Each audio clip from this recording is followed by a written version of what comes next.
Stop waiting for the zombies. Seriously. If you're about to watch 28 years later, The Bone Temple, expecting a mindless gore fest, then you've kind of got it all wrong. In this world, the infected are the least of the worries, which is really what stood out to me during this film. I just want to talk about some of the things that stood out to me, some of the moments that really shone, and it isn't going to be a play-by-play, of course. It's just going to be some of my random thoughts pieced together, hopefully in under 5 minutes. And if you like 5-minute breakdowns, 60-second shorts, and video essays delving into deeper film topics, then go ahead and subscribe and follow all my social accounts, as you can see on the screen now and below in the description. As always, it would mean a lot. Thank you.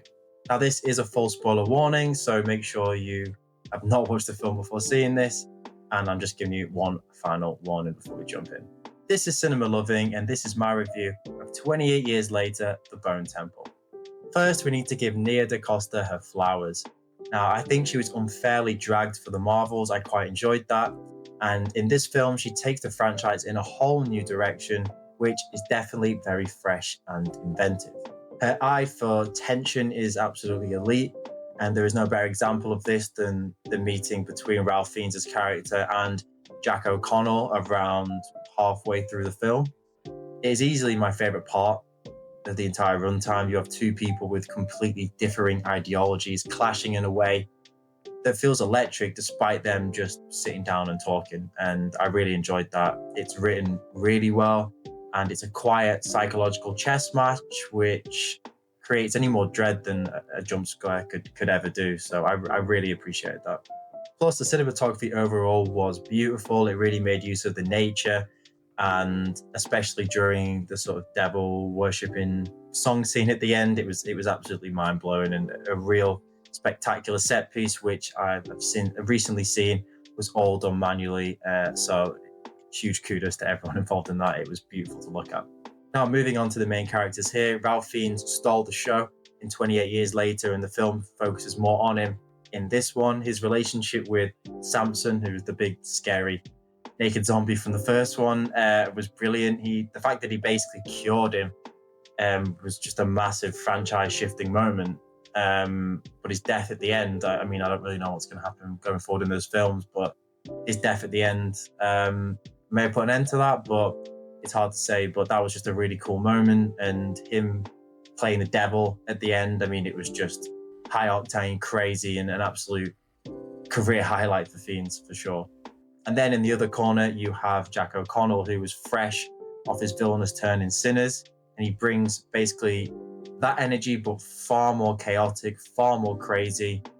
And of course, he's worshipping the devil, so it is he's terrifying. I said the zombies were not the scary part of this film. Him and his group of Jimmies, as he calls it, absolutely terrifying. You just thought that everyone who wasn't them was in danger at all times, and that was pretty much the case in this film. Whenever he's on screen, the tension's building, and Jack O'Connell has this brilliant dynamic and quality to him where he can elevate a scene, especially tense scenes, with him just being there, because you just don't know what he's going to do. He's terrifying, has that look about him. It's the calm before the storm. He's absolutely brilliant at it, and he nails it. And yeah, again, an absolute standout, and he's someone who has nailed playing the villain in recent years.